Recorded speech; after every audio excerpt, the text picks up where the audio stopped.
Had this nice little break in the clouds. Some sunshine coming out.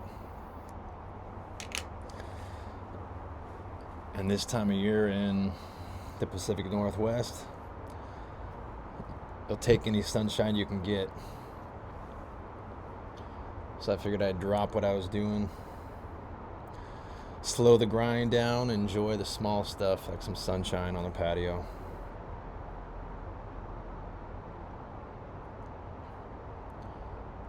And the hummingbirds are feeding.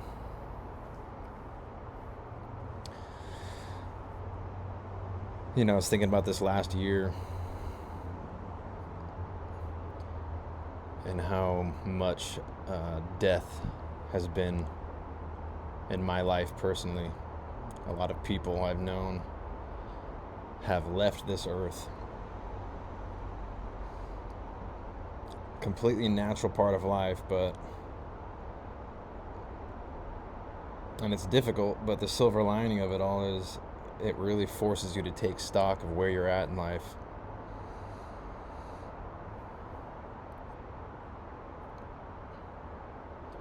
Reminds you that your time here is finite.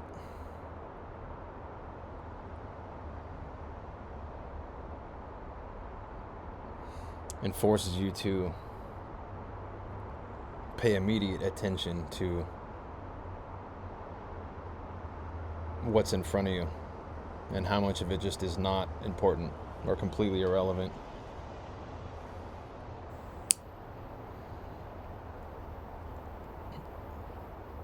And that really a lot of it is about the small things in life.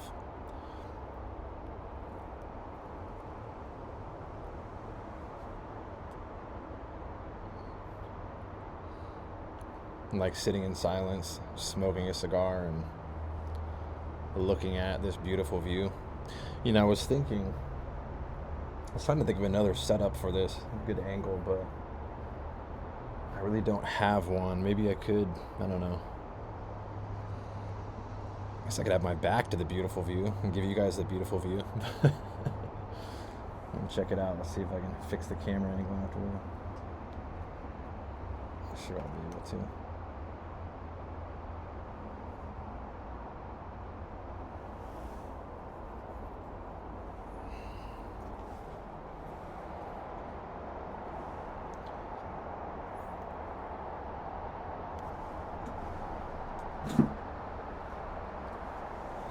Right between the trees over there is Mount Hood.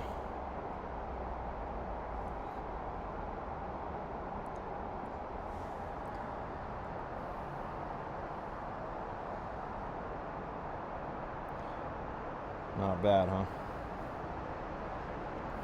I got some flowers this year. So I had to put something on this patio. I mean, they're dying now, but they were beautiful. There's still some color there. Anyway. See if I can get the angle right again. Close enough. So yeah, enjoying the little things in life.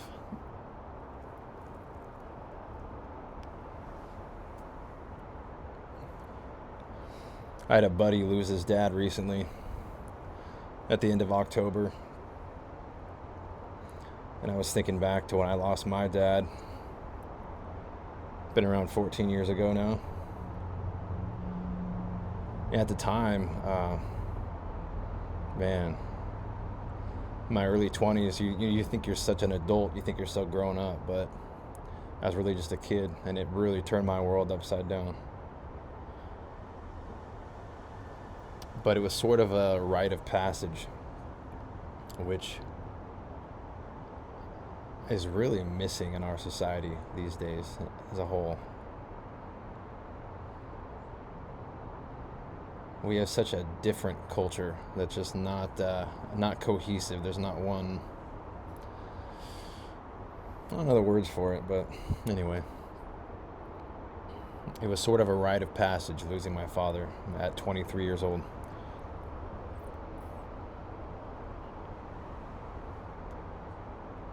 There's a lot of things you all of a sudden understand that you didn't before. Like, oh, that's what he meant. Oh, that's what this means. It's a sort of passing of the torch.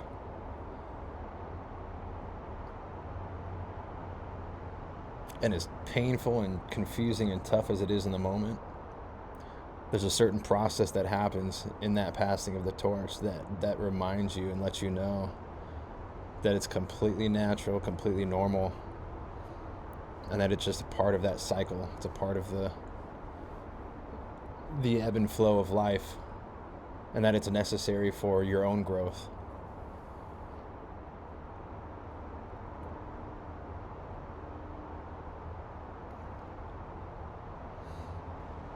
And believe me, I'm very grateful that I had a father growing up, because I know a lot of people didn't their entire lives. They haven't had any kind of male figure at all in their lives, and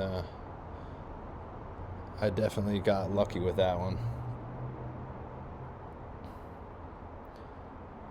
He was an immigrant from Germany, actually. He came over when he was 8 years old with his parents through Ellis Isle, and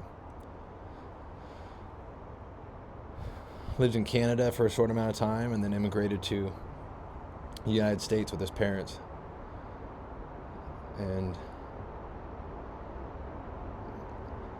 yeah, if you've lost your father, you know what it's like. You miss him, but you take their legacy with you and let it guide you, and continue to push forward and try to improve upon what they've given you. But life is short, and it's important to remember that. You have to strike that balance between being ambitious for material things and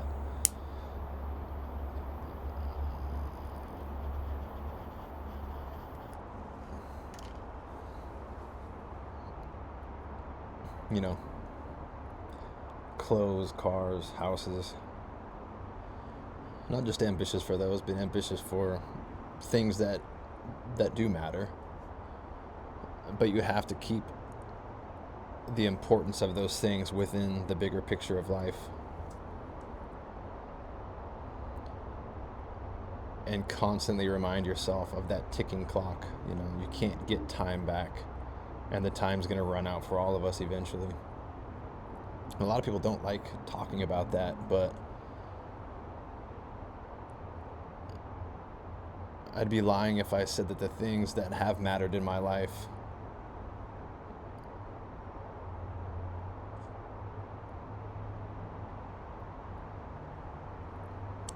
haven't been enhanced, or how do I word it?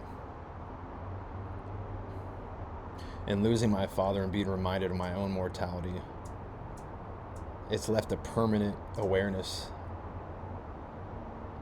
that I carry with me every day. And so when things are good, they're really good. I don't get caught up in, I don't know, I'm rambling. It's so difficult to follow that train of thought sometimes, but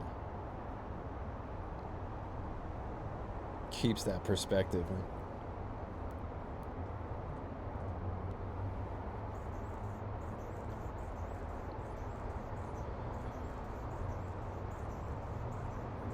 I don't know if you guys can hear that hummingbird, but this place is wild too. Always hummingbirds and osprey. I've seen red-tailed hawk out here. Deer playing in the front yard. This is not even in the in the sticks at all. I just got lucky. There's like a little nature reserve back here behind my house.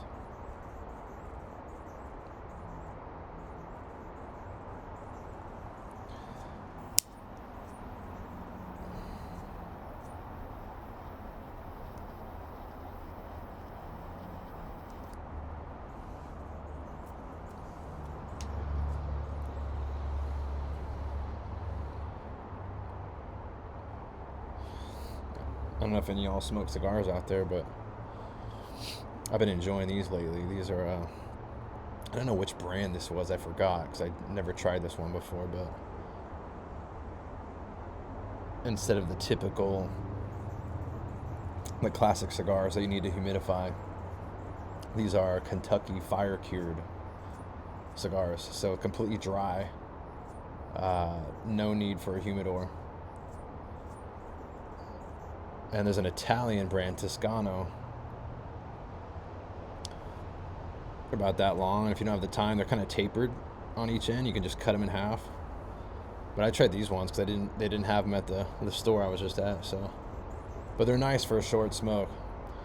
Like I said, I live on this kind of bluff out here, and this time of year it gets cold and rainy and windy. It's pretty. Sometimes it's unpredictable. So it's nice to have one of these, just a short smoke.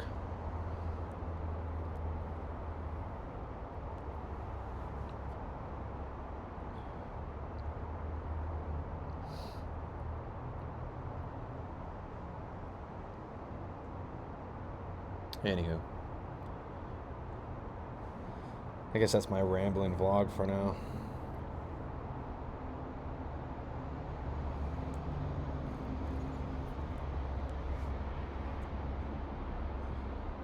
I'm going to enjoy the rest of this and get back to work here shortly. Take care for now. Later.